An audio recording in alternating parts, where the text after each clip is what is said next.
অবশেষে সাংবাদিক মাহমুদুর রহমানের নেতৃত্বে আমার দেশ পত্রিকা তারা পুনরায় কাজ শুরু করেছে এবং তাদের যে ছাপা কপিগুলো ছিল সেই কপিগুলো সবগুলোই বিক্রি হয়ে গেছে। এমন এমন খবর এসেছে যে একটি কপি অনেকে 100 টাকা 120 টাকা দিয়েও কিনেছেন এবং অনেকে অফিসে গিয়েও আমার দেশ পত্রিকার প্রথম সংস্কারের যে ছাপাখানা বা ছাপা কপি সেটা পাননি। তো সেই জায়গা থেকে একটা প্রশ্ন এসেছে সাথে সাথে বা একটা বিতর্কের জায়গা সৃষ্টি হয়েছে, সেটা হলো কেন জুলাই গণঅভ্যুত্থানের যে ছাত্রদল কর্মী ছিলেন ওয়াসিমের ছবি কেন এখানে রাখা হয়নি। তো আসলে দেখেন এখানে অনেকের ছবি রাখা হয়নি, প্রায় 2000 মানুষ এই গণঅভ্যুত্থানে শহীদ হয়েছেন। সেই জায়গা থেকে শুধু ওয়াসিম নয়, অনেকের ছবি আসলে রাখা হয়নি। এখন কেন রাখা হয়নি সেটা সময় সাপেক্ষ বিষয়, কিন্তু এটা নিয়ে এত বিতর্ক বিএনপি তুলতেছে বা বিএনপির তৃণমূল জায়গা থেকে এত বিতর্ক সৃষ্টি হইতেছে যে তারা এই আমার দেশ পত্রিকাকে বয়কট করার মতো ডাক দিতেছেন।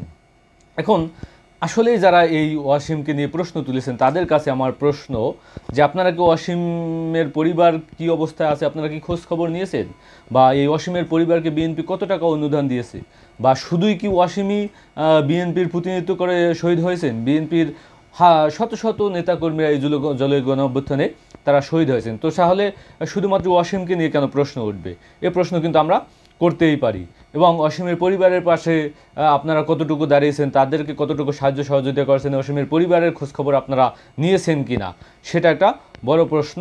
এবং সেই জায়গা থেকে বিএনপির দায়িত্ব কতটুকু ছিল, যতটুকু এই একজন শুধুমাত্র পত্রিকায় নাম আসার কারণে তারা যে দায়িত্ব পালন করতেছেন। তো সেটা এই একটা জায়গা। আর একটা জায়গা হলো এখন দেখেন আসলে এই শহীদ জুলাই গণঅভ্যুত্থানে যারাই শহীদ হয়েছে কোনো রাজনৈতিক দল কিন্তু তাদের যে পূর্ণাঙ্গ লিস্ট তারা দিতে পারে নাই, যে এখন পর্যন্ত সেটা নিশ্চিত হয় নাই যে কতজন লোক এক্সাক্ট শহীদ হয়েছে। এখন পর্যন্ত গণকবর বেরিয়ে আসতেছে, এখন পর্যন্ত লাশ খুঁজে পাওয়া যাচ্ছে না, এখন পর্যন্ত আন্দোলনে গিয়ে হারিয়ে গেছে অনেকেই। তো সেই জায়গা থেকে এখন পর্যন্ত ওরকমের সুনির্দিষ্ট কোনো তালিকা কোনো রাজনৈতিক দল করতে পারে নাই, সরকারও এখনও পর্যন্ত তাদের কাজ চলমান আছে।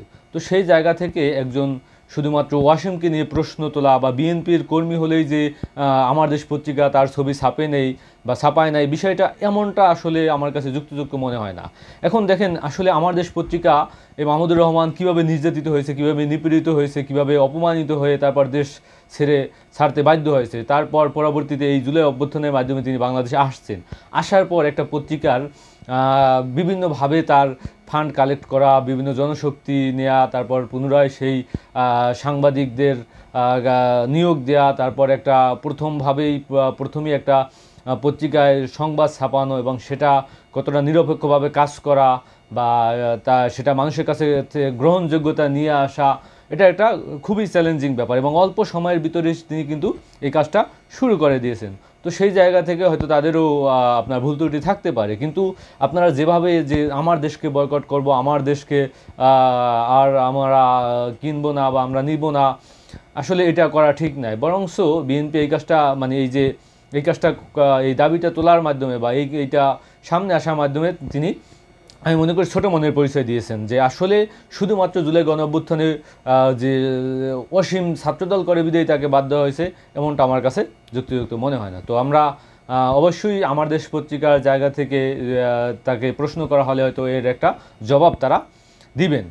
তো যারাই এই যে আমার দেশ পত্রিকাকে বয়কট করার চেষ্টা করতেছেন, আমি মনে করি তারা সেই প্রথম আলো এবং ডেইলি স্টারকে আপনারা জায়গা করে দিতেছেন বা আপনারা জানতেছেন না যে আসলে কি করতেছেন। কারণ আমার দেশ পত্রিকা সেই পত্রিকা যারা যখন কেউ এই স্বৈরাচারের বিরুদ্ধে কথা বলা বা বুদ্ধিভিত্তিকভাবে প্রশ্ন তোলা বা লেখালেখি করার সাহস পায়নি, তখন এই আমার দেশ পত্রিকা, দিগন্ত টিভি এরাই সাহস দেখিয়েছিল এবং পরবর্তীতে তাদেরকে কিন্তু বন্ধ করে দেওয়া হয়েছিল। তো সেই জায়গা থেকে আমাদের যে ক্রান্তিকাল লগ্নে যারা আমাদের এই গণতন্ত্র পুনরুদ্ধারে যারা সঙ্গী হিসাবে ছিল এবং যারা এই বিভিন্নভাবে আপনার যে সোশ্যাল মিডিয়ায় অনলাইনে বিভিন্ন তথ্য দিয়ে সাংবাদিকতা করে বা বিভিন্ন ইউটিউব চ্যানেলের মাধ্যমে যারাই এই গণ অভ্যুত্থানকে স্পিরিট জগিয়েছেন বা এই স্বৈরাচার পতনে অংশগ্রহণ করছেন, তাদেরকে আমরা যেন আসলে এইভাবে ভুলে না যাই, এভাবে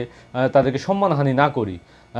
আলোচনা সাপেক্ষে যে কোনো বিষয়ে সমাধান আনা যায় বা যে কোনো বিষয়ে কথা বলা যায়, প্রশ্নের মাধ্যমে তাদেরকে মুখোমুখি করা যায়। কিন্তু হুট করে যেন আমরা এই ধরনের কথাবার্তা না বলে নিজেদের ভিতরে বিভেদ সৃষ্টি না করি।